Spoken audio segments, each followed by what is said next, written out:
Buenos días, gracias por estar acá, gracias ministro por estar acá. El ministro nos ha apoyado siempre, permanentemente, en todo lo que sea la labor del servicio y sobre la gran importancia de ayudar al cumplimiento tributario y que todos cumplan con su deber para tener un país más justo y para tener los recursos necesarios. Así que gracias, ministro. Nosotros en este momento vamos a determinar, firmar una resolución que reitera instrucciones para que los supermercados y los restaurantes solo den facturas a personal de la empresa en actividades necesarias para la empresa. Y en todos los demás casos lo que corresponde es la boleta. Que me vayan.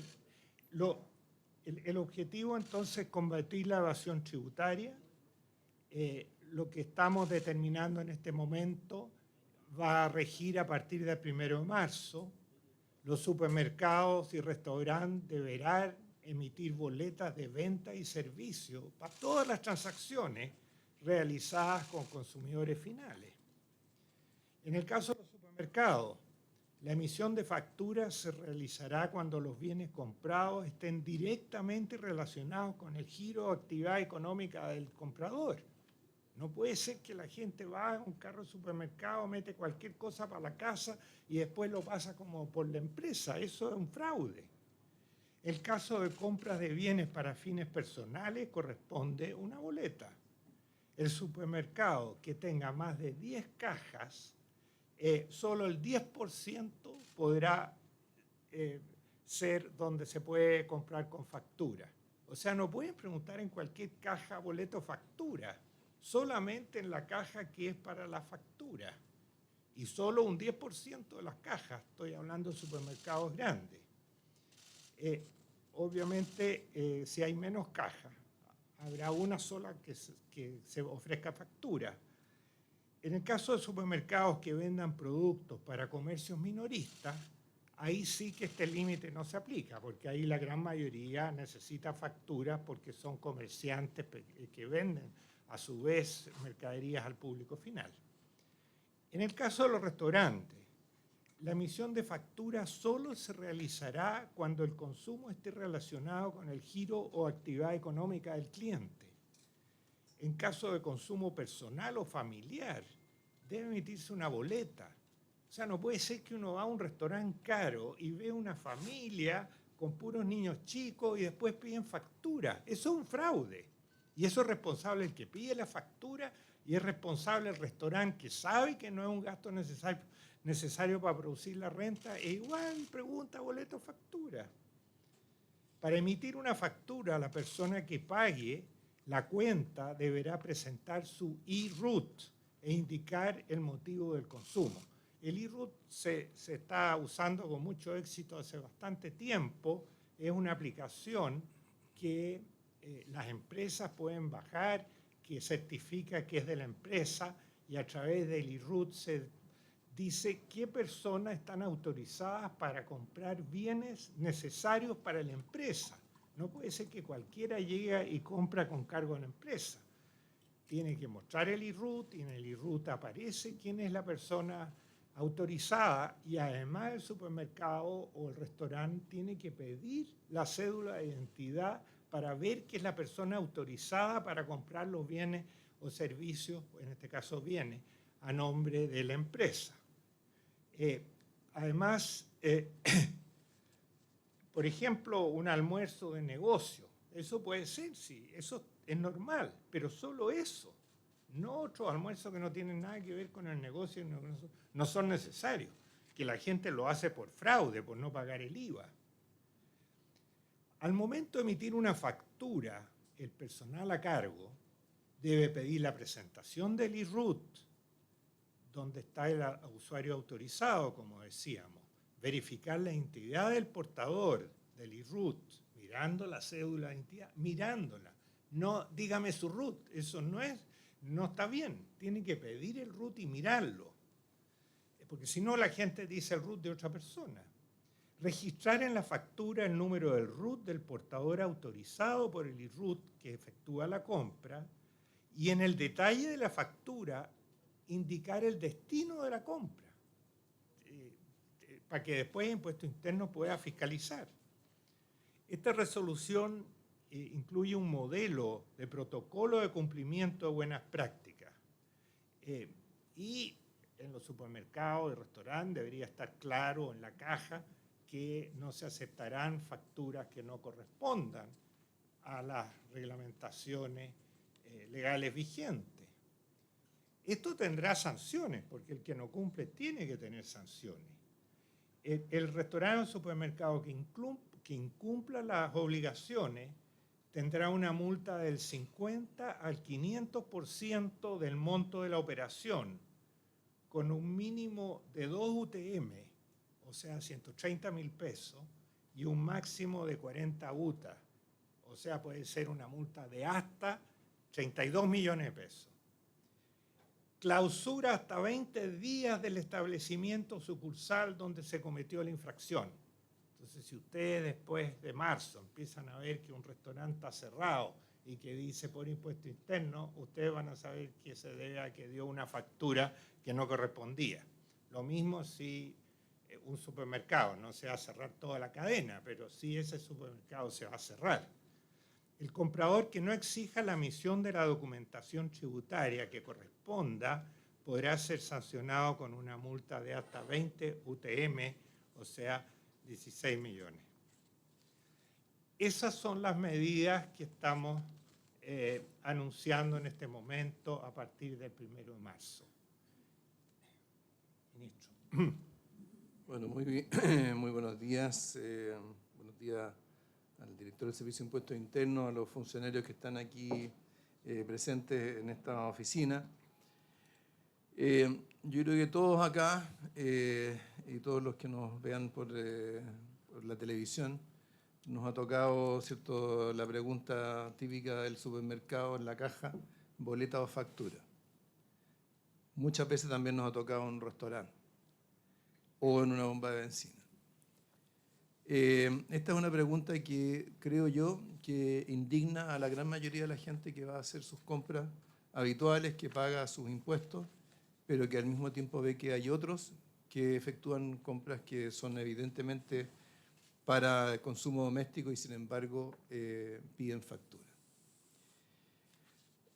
A mí me tocó una vez, estando en la fila de una caja de un supermercado, ver una persona que iba delante mío que hizo una compra que, en fin, evidentemente tenía un asado o alguna cosa familiar. Y yo lo encaré y le dije, ¿por qué pide factura? Me dijo, no, es que yo soy empresario, así que tengo derecho a descontar el IVA. Y acá lo que hay que tener claro es que no es el hecho de ser empresario el que da derecho a descontar el IVA, es el hecho de estar haciendo una compra que es necesaria para el giro del negocio. Eso es lo único que da derecho a factura y a descontar luego el IVA.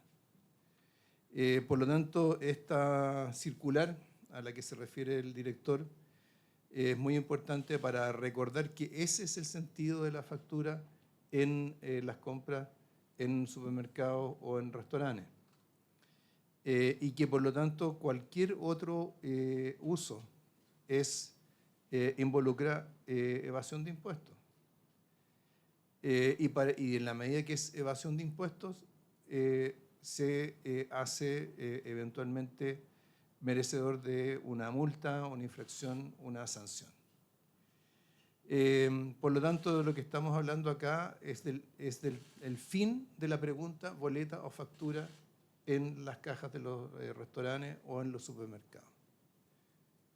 Como se señala acá, en el caso de los supermercados que tengan 10 o más cajas, tienen que dedicar una de ellas a factura. En todo el resto es boleta y no corresponde hacer la pregunta habitual que hemos escuchado tantas veces durante tantos años. A partir de aquí, yo creo que hay dos preguntas que es legítimo hacerse.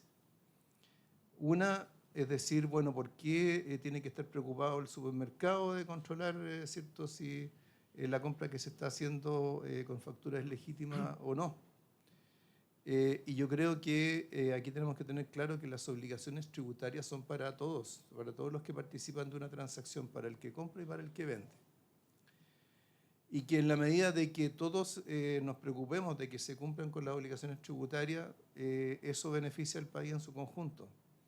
El Servicio de Impuestos Internos no puede tener 200.000 funcionarios instalados, ¿cierto?, con un funcionario instalado en cada comercio, en cada restaurante, ¿cierto?, vigilando que se hagan las cosas. En una sociedad donde impera la ley, donde se respeta la ley, todos somos responsables, todos debemos ayudar a que eso ocurra. Entonces, de ahí, ¿cierto?, la importancia de que también, ¿cierto?, el comercio se haga también responsable de que las cosas se hagan correctamente. Y la segunda pregunta es, bueno, pero ¿por qué van a ir a controlar al que hace una compra en el supermercado cuando la evasión grande está en otra parte?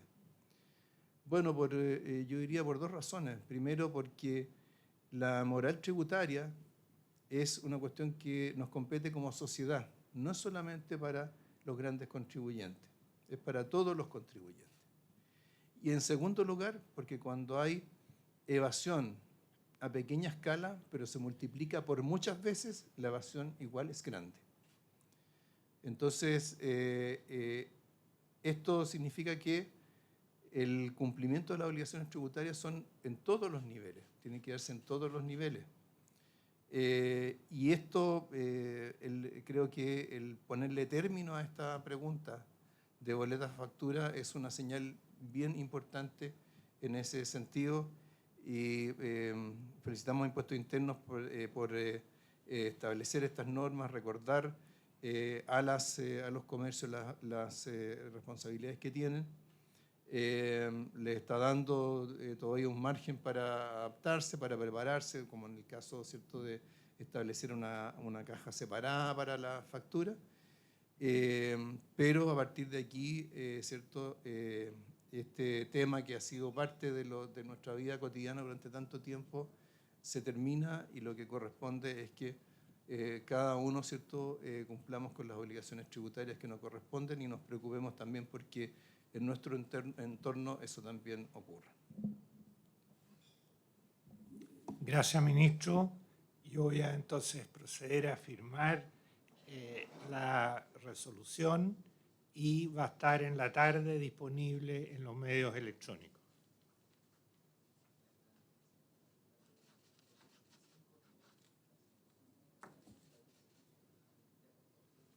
Tú diriges la... Muy bien. Bueno, firmada la resolución, estamos disponibles para sus preguntas.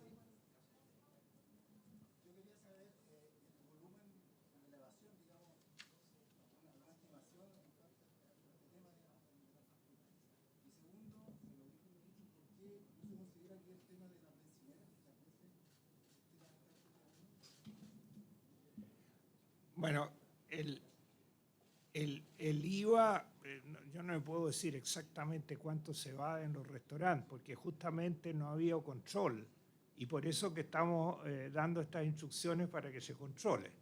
Entonces, vamos a poder contestar la pregunta a partir de marzo-abril, cuando veamos cómo van a disminuir las facturas en los supermercados y en los restaurantes.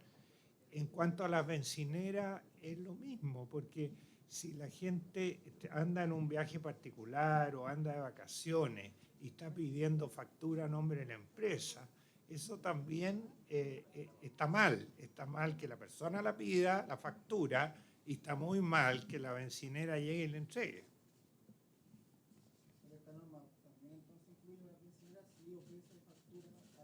O sea, todas las empresas que están vendiendo al consumidor final no pueden llegar y dar factura. Tienen que, para eso el IRUT, pero nosotros nos hemos centrado y los controles van a inicialmente, a partir del 1 de marzo, concentrarse en los supermercados y en los restaurantes. pero obviamente que vamos a seguir con el resto después.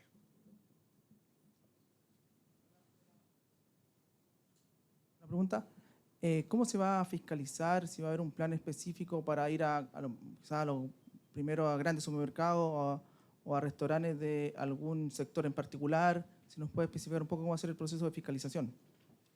Vamos a estar en todas partes en forma aleatoria. Yo no voy a estar diciendo dónde vamos a estar para que los demás evadan. Primero, la factura tiene que decir claramente cuáles son los ítems y en el caso del restaurante, cuál es el motivo. Entonces, como nosotros tenemos copia de todas las facturas en forma electrónica, a través de nuestro sistema vamos a detectar todos los que no estén cumpliendo con eso, los vamos a fiscalizar y sancionar. Esa es una primera cosa. Segundo, como eso no basta, va a haber fiscalizadores que van a estar o a la salida de los restaurantes, o cerca de la caja del restaurante, o ciertamente en las cajas de supermercado donde se ceden facturas, para asegurarnos que se esté dando cumplimiento a lo que dijimos. ¿Qué es lo tradicional de impuesto interno? Impuesto interno está sacando muchos de sus funcionarios a la calle. Ha habido un aumento importantísimo en los últimos meses de presencia fiscalizadora. Y el número de locales que se han cerrado por no cumplir con la normativa ha subido en forma muy importante. O sea, eso lo saben los comerciantes y ahora lo van a saber los restaurantes y los supermercados. Director, ¿qué tal? Buen día. ¿Cuáles son los mecanismos que tiene el contribuyente para demostrar que requiere una factura en estos locales, en particular mencionados, restaurantes o supermercados? ¿A través de qué mecanismos podrá demostrar que efectivamente su compra tiene relación con su negocio? Y lo otro es que relacionado a estas fechas, ¿no? Ya sea Navidad, Año Nuevo o bien Fiestas Patrias, ¿aumenta este nivel de compras en supermercados que finalmente son para fines particulares y no para el giro del negocio? Bueno, esto es, como dijimos, fraude. Una empresa tiene un giro. Entonces, si se compran cosas que están relacionadas con el giro y que son razonablemente del giro, no va a haber problema. Pero obviamente que si hay un carro de supermercado que tiene quesitos, que tiene pisco, que tiene un buen vino, que tiene una serie de productos que obviamente no son necesarios para producir la renta de una empresa. ¿Ah?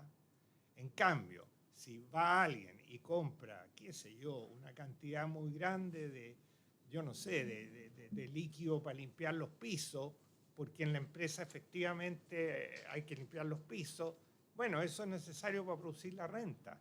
O sea, siempre ha habido la razonabilidad con el motivo que es necesario para producir la renta. O sea, la empresa tiene que decir, mire, si yo no compro estas cosas, va a haber tal problema en la empresa y a la empresa no le va a ir bien.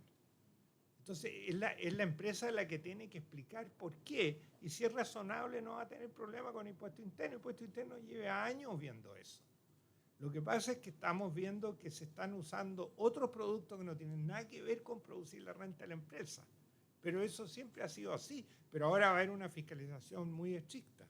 Y que sea razonable o no al giro del negocio, eso va a quedar a criterio del vendedor, de la cajera en particular. Y le vuelvo a consultar respecto a si en esta fecha hay un aumento de este fraude debido a las compras que mucha gente realiza para eventos personales. Bueno, es que si hay aumento de fraude, nosotros vamos a fiscalizar y vamos a sancionar. Eso es obvio que es probable que en estas fiestas haya mal uso y nuestros fiscalizadores desde ya van a estar mirando lo que pasa en las cajas de los supermercados. No vamos a esperar el mes de marzo para hacerlo.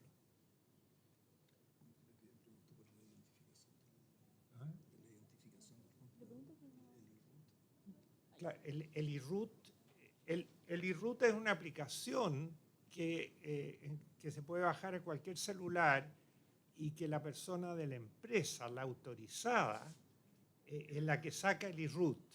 Y ella a su vez puede autorizar a las personas que pueden comprar a nombre de la empresa y dar el RUT de la empresa. Entonces, esa persona autorizada, cuando va a comprar al supermercado o va a una comida de la empresa que corresponde al gasto necesario para producir la renta, tiene que mostrar el IRRUT y mostrar su carnet de identidad. Hola, muy buenos días. Preguntarle si es que este fraude se comete más en supermercados, en restaurantes o es más bien de la misma forma. Bueno, todos hemos visto que eso sucede en los restaurantes y en los supermercados. ¿Y cuáles son los volúmenes? Yo dije que les podemos informar, yo creo que en abril ya vamos a tener, pero como dijo el ministro, nuestra obligación es que todos cumplan, no es que vamos a decir, oye, esto es lo más importante, entonces nos vamos a centrar solo en los supermercados o nos vamos a centrar solo en los restaurantes. Nosotros estamos en una política con todos los funcionarios salir a terreno y que todos cumplan. Buenos días, ministro director. Ministro Marcel, quería hacer algunas preguntas más de la coyuntura para escaparnos un poquito de este tema. Tres preguntas principalmente. La primera tiene que ver con el dólar, que hoy día abrió en la mañana en niveles por sobre los 1.000 pesos, más allá de que se devolvió en las últimas operaciones. ¿Hay alguna preocupación especial de parte del Ministerio de Hacienda respecto del impacto que puede tener un dólar a 1.000 pesos, pensando también en la inflación de enero que viene con el alza de las tarifas eléctricas? La segunda pregunta tiene que ver con el IPOM. Ayer se conoció este nuevo escenario del Banco Central, que ve menos crecimiento para este año, para el próximo, y más inflación para cerrar este año. Y la tercera y última pregunta tiene que ver con el proyecto de impuesto a la renta. ¿Sigue dentro de los planes del Ministerio de Hacienda presentarlo en el mes de diciembre? ¿Y cuándo espera reunirse con la oposición para realizar este trabajo prelegislativo que ha anunciado? Sí, bueno, son varias preguntas. A ver, primero, respecto del valor del dólar, efectivamente, en las operaciones de la tarde de ayer, en la apertura de la mañana, más que nada operaciones fuera de rueda, pero también en lo que es el mercado ha estado acercándose a esos valores, en un escenario que evidentemente corresponde a fenómenos que están ocurriendo fuera de Chile.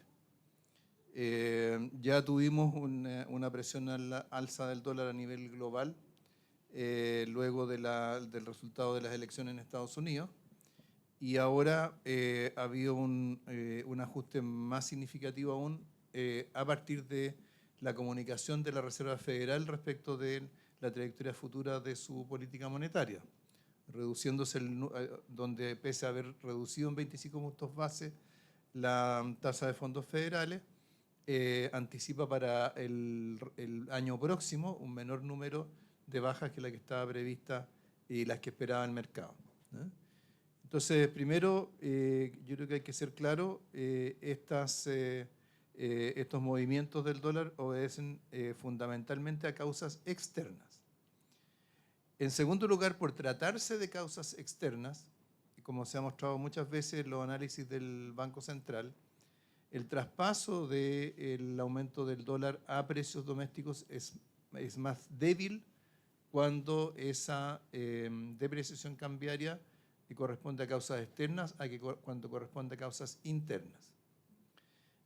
Chile es el país de América Latina que tiene el menor pass-through, como llaman los economistas, ¿cierto? Traspaso a precios domésticos, y dentro de eso es menor cuando las causas son externas. Además, ¿cierto?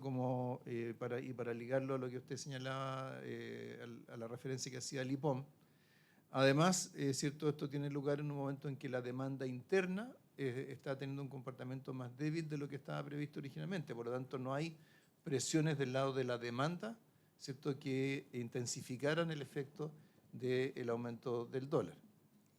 Así que en términos de inflación, puede que haya algún impacto, pero debería ser un impacto más bien moderado, y un impacto que, por el hecho de provenir de una apreciación global del dólar, su traspaso a los precios domésticos es más débil. Se junta, por supuesto, con el alza de las tarifas eléctricas, que todavía queda, ¿cierto?, un alza en enero, y esos son los factores con los cuales el Banco Central proyecta, ¿cierto?, una inflación en torno al 5% durante un trimestre más que lo que estaba proyectando en el IPOM anterior. Ese es básicamente el panorama que muestra el Banco Central. En cuanto a las proyecciones de crecimiento, la verdad es que la cifra que tiene para el 2024 es casi idéntica, hay una décima de diferencia con la que tiene el Ministerio de Hacienda, y para el 2025, hasta donde recuerdo, está dando el mismo rango que daba en el IPOM anterior. Por alguna razón, hay varios medios que han dicho que muestra una economía más débil en términos de actividad. La verdad es que muestra exactamente el mismo rango de actividad para el 2025. Ahora, por supuesto, hay muchas cosas todavía que tenemos que observar respecto del 2025. Creo que uno de los temas relevantes es lo que ocurre con la inversión.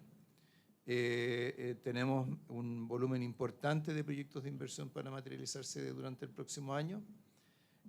Por supuesto, en la medida que tengamos condiciones financieras más estrechas, probablemente va a haber inversión, no grandes proyectos, pero quizás inversiones más pequeñas que a lo mejor puedan ralentizarse, pero creo que digamos, debería ser claro que el 2025 va a ser un año en que finalmente vamos a ver crecer la inversión después de varios años en los cuales ha estado relativamente estancada.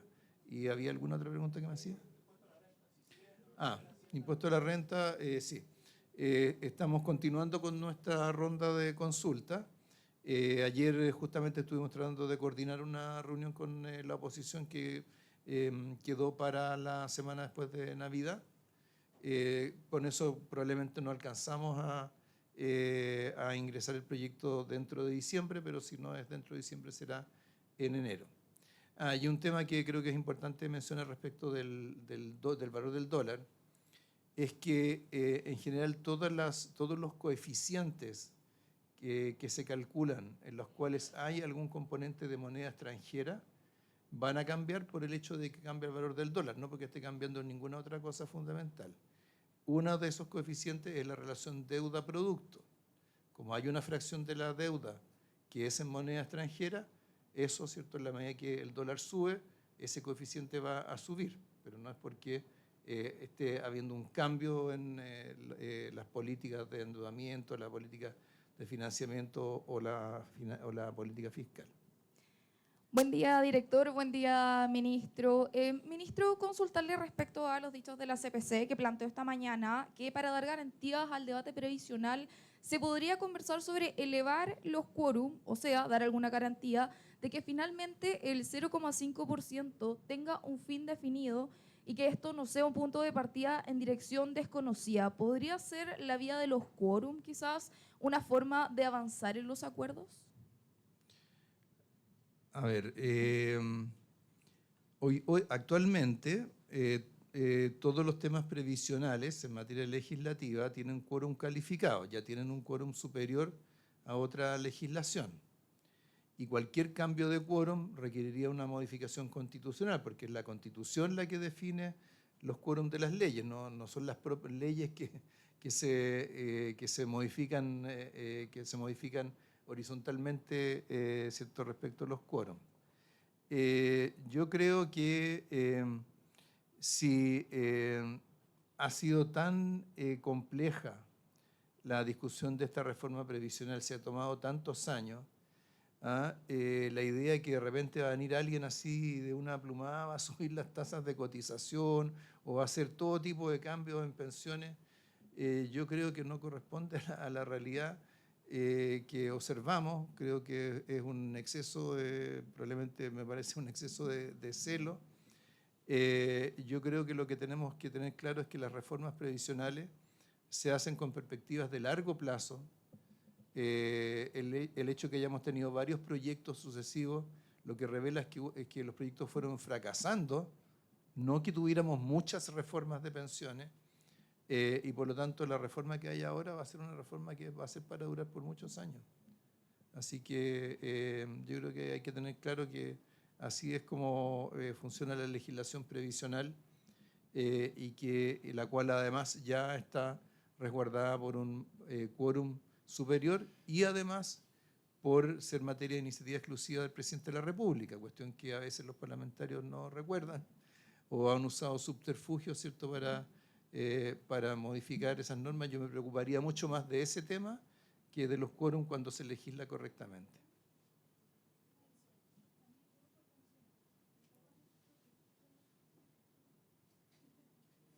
Hola, dos preguntas tengo. Lo primero, por el tema del IPOM, que ayer en el informe se menciona como una de las razones para el aumento de la inflación es el alza de los costos laborales. Y ahí, dentro de la argumentación, es que hay un aumento importante en las remuneraciones y mencionan el salario mínimo. Sobre eso, ¿ve usted que el salario mínimo, el aumento que tuvo para llegar a los 500.000, está generando mayores presiones en los costos laborales? Eso uno. Y lo otro, por el tema tributario, ¿ve espacio para llegar a acuerdo? Porque por lo menos la presidenta que asumió el martes en la CPC dijo que ella veía espacio para llegar a algún acuerdo en relación principalmente al sistema de impuesto a la renta. ¿Cómo ve usted esa discusión? Sí.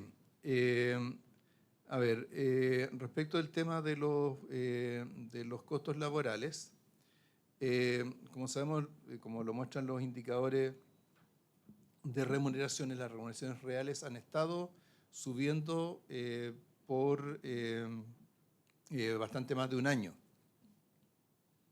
Ese aumento de las remuneraciones reales ha estado ligado fundamentalmente a la caída de la inflación, porque en la medida, ¿cierto?, que hay remuneraciones que se van reajustando de acuerdo a la inflación pasada, cuando la inflación pasada es mayor que la inflación actual, eso hace aumentar las remuneraciones reales. Obviamente en el camino también ha habido un aumento del ingreso mínimo. Y eso, ¿cierto?, también es parte de lo que ha ocurrido con las remuneraciones reales. El análisis que nosotros hemos hecho en el Ministerio de Hacienda, por lo menos, es que del incremento en el índice de remuneraciones del INE, lo que muestra ese índice, es cerca de la mitad que está aplicado por el ingreso mínimo y el aumento del ingreso mínimo y la jornada laboral de 40 horas, que también hace subir, ¿cierto?, el valor unitario de la hora de trabajo. Pero la otra mitad corresponde a factores distintos, incluyendo la caída de la inflación. Creo que para poder evaluar el impacto que esto puede tener sobre el empleo, creo que hay que separar un factor que no tiene nada que ver con estas cosas, que tiene que ver con lo que está ocurriendo con el sector de la construcción. Porque el sector de la construcción es importante en términos de empleo, corresponde a una fuerza de trabajo con un nivel de calificación más bajo, que tiene remuneraciones más cercanas al ingreso mínimo. Entonces, si uno quiere analizar el impacto del ingreso mínimo sobre el empleo, creo que debería separar el sector de la construcción porque este ha estado expuesto a shocks de otra naturaleza, que tienen que ver fundamentalmente con las condiciones financieras, con el alza de costos de materiales de construcción. En fin, hay una seguidilla de problemas que ha tenido este sector que lo ha debilitado. Ahora hemos visto que está ya estabilizándose, se ha estado estabilizando en los últimos meses. Pero si no separamos ese sector del resto, creo que podemos sobreestimar este tema del ingreso mínimo en relación al efecto sobre el mercado del trabajo, porque hay un sector demasiado importante entre medio que ha estado expuesto a un shock distinto que no tiene que ver con el ingreso mínimo. Ministro. Perdón, la otra. Sí, si hay espacio para acuerdos. Yo creo que los hay en la medida que entendamos que hoy en día necesitamos un sistema tributario que facilite el crecimiento, facilite la inversión, que al mismo tiempo no lo haga a costa de la equidad en la distribución de ingresos, sino que más bien lo contrario, y que eso se haga en condiciones de neutralidad para la recaudación. No es fácil conciliar estos tres elementos, pero nosotros la propuesta en la que hemos estado trabajando justamente lo que busca es eso, y por eso hemos tenido un diálogo bastante constructivo con el mundo empresarial. También hemos estado conversando con los partidos políticos, así que esperamos que haya espacio para un acuerdo de esa naturaleza, porque esto permitiría reforzar el impulso del crecimiento en la economía chilena, permitiría fortalecer la inclusividad de ese crecimiento y al mismo tiempo creo que también ayudaría a cerrar un capítulo de debate tributario que por supuesto genera incertidumbre que donde en la medida de que podamos mejorar la arquitectura del sistema tributario va a ser menos necesario que haya nuevas discusiones de reformas tributarias en el futuro.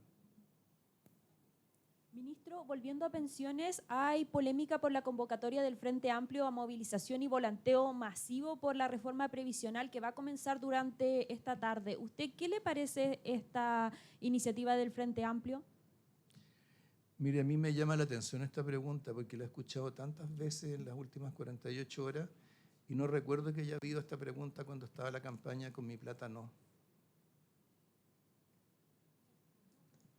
Ministro, bueno, primero que nada, buen día también, director. Mi pregunta también tiene que ver con reforma de pensiones, particularmente con el estancamiento.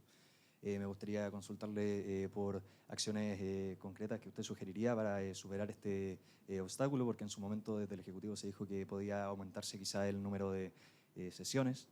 Ahora se va a retomar recién en enero nuevamente la discusión y también quería preguntarle si es que del Ejecutivo cuentan con la tranquilidad de confiar, digamos, en el proceso del Senado para tener prontamente ya ingresado este proyecto, o si es que ha crecido la preocupación en los últimos días después de haberse superado este plazo autoimpuesto.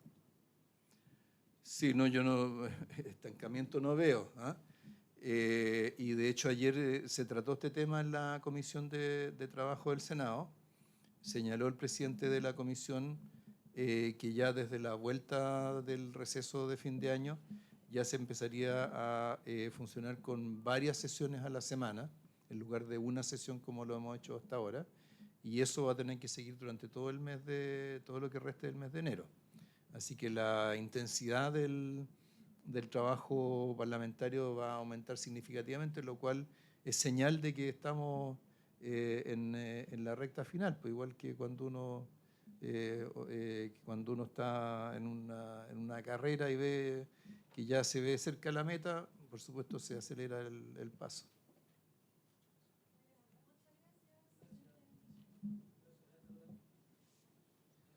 Bueno, gracias, ministro, por acompañarnos y apoyar al servicio.